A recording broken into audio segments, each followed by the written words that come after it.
তো আমরা আজকে এসেছি সজলদের বাড়িতে। এই যে সজলদের বাড়ি, দেখো সজলদের বাড়িটা কেমন। এটা হচ্ছে সজলদের বাড়ি।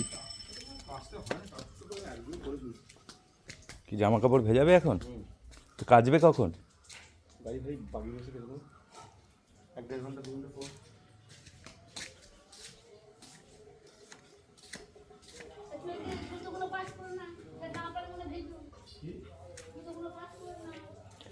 এটা হচ্ছে ওদের রান্নাঘর।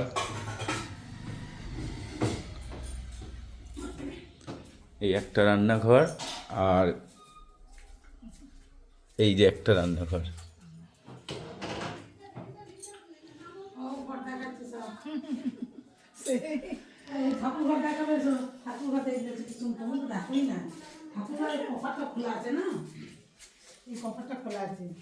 ও এইটা হচ্ছে সজলদের, এইটা হচ্ছে ঠাকুর ঘর।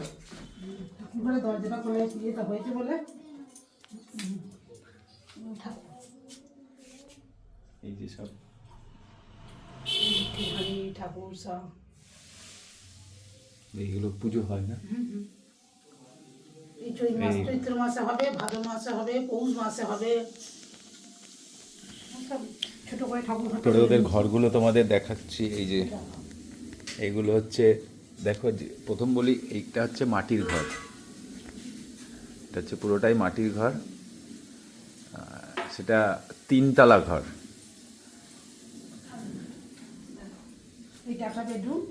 এই যে এই যে মাটির ঘরে দেখো সুন্দর দেওয়ালে আলমারি, শোকেস করা। এটা কিন্তু সম্পূর্ণ মাটির ঘর, তো বোঝাই যায় না।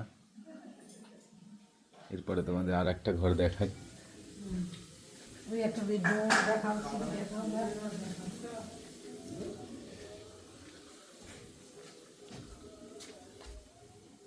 এই একটা রুম।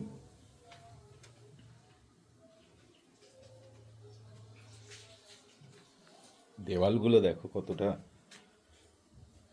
চওড়া। এই ঘরটা লাস্টে তোমাদের বাইরে দিয়ে দেখাবো। বোঝাই যাচ্ছে না যে এটা মাটি দিয়ে। দেওয়ালগুলো দেখো, এই যে দেওয়ালগুলো পুরো প্লেন।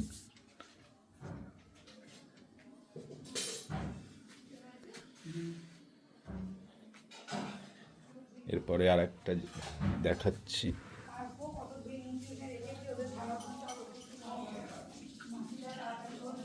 এটাও একটা রুম। এইটা মাটির ঘরের সাথে এক্সটেনশন করা। এই দেওয়ালটা মাটির, আর এই দেওয়ালটা হচ্ছে সিমেন্টের, তাই এটা রং করেছে। কিন্তু মাটির কোনো দেওয়ালে রং করে না, ওর অ্যাকচুয়ালি সৌন্দর্যটা নষ্ট হয়ে যাবে বলে।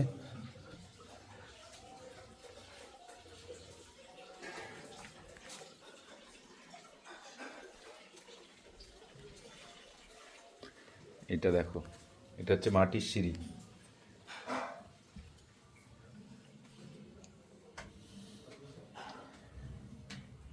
আমরা এখন দোতলায় যাচ্ছি। এই যে দেখো, এই যে সিঁড়ি দিয়ে উঠলাম।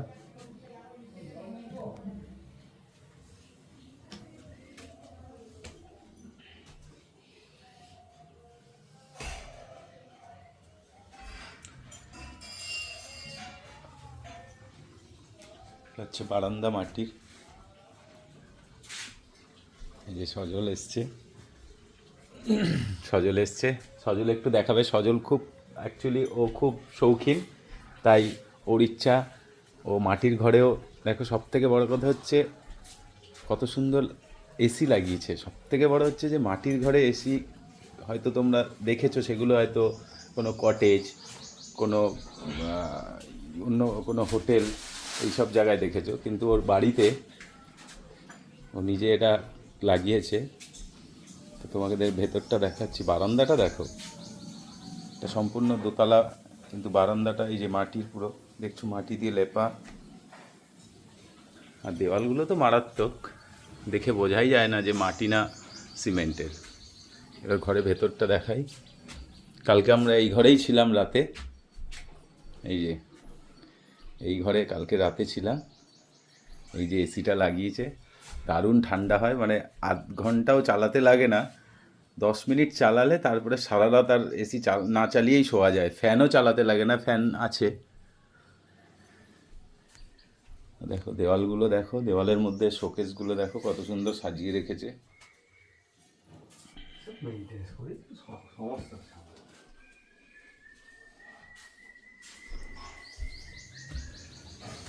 আর একটা সিঁড়ি আছে না কোথায় পুরোপুরি আছে? হ্যাঁ, এবার 3 তলায় যাব। 3 তলায় একটা সিঁড়ি আছে। আর এখানে সব থেকে যেটা, সেটা হচ্ছে যে প্রতিটা বাড়ি মানে ঘর থেকে প্রতিটা ঘরে যাওয়া যায়। এই একটা রুম, সব বোঝাই যাচ্ছে না যেগুলো মাটির।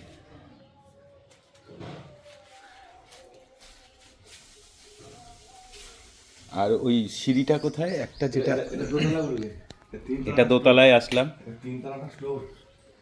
এই যে এটা হচ্ছে স্টোর, এখান থেকে এবার 3 তলায় যাওয়া যায়। দেখো স্টোর করা আছে।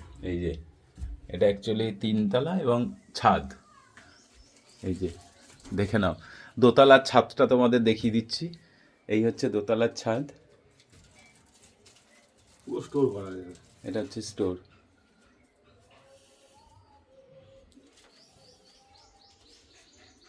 এটা সেটা হেডে মেডে ঘরে টুকিটাকি জিনিস রাখা আছে। এইখানটা গরম বিরাট। এই যে অ্যাসবেস্টারের জন্য।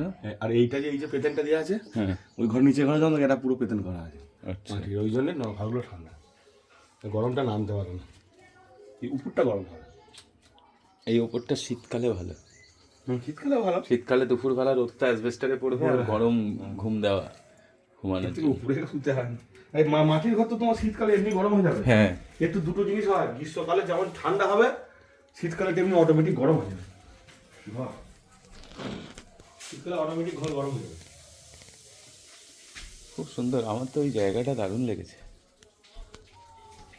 এই যে এইটা হচ্ছে ধানের গোলা যাকে বলি আমরা, কিন্তু এখানে লোক এটাকে অন্য বলে, কি বলে? মড়াই মড়াই মড়াই বলে। এটা মড়াই বলে। এটার মধ্যে ধান ঝেড়ে সমস্ত ধান এর মধ্যে রেখে বিচুলি দিয়ে ঢাকা দিয়ে রেখে দেয়। এটা পরে এই ধানগুলোকে নিয়ে সামনে মিল আছে, মিল থেকে চাল বানিয়ে সারা বছরে ভাত চাল এখান থেকে পুরো রাখা। আমাদের তাহলে এই ধান বিক্রি, এই চাল তো আমাদের কেউ খায় না। এটাতে যে চাল আছে এটা পুরো গোবিন্দভোগ চাল, যেটা পায়েস হয় আর পোলাও হয়। আচ্ছা, এটা পুরো গোবিন্দভোগ ধান আছে। গোবিন্দভোগ? হ্যাঁ, সমস্তটাই সব গোবিন্দভোগ।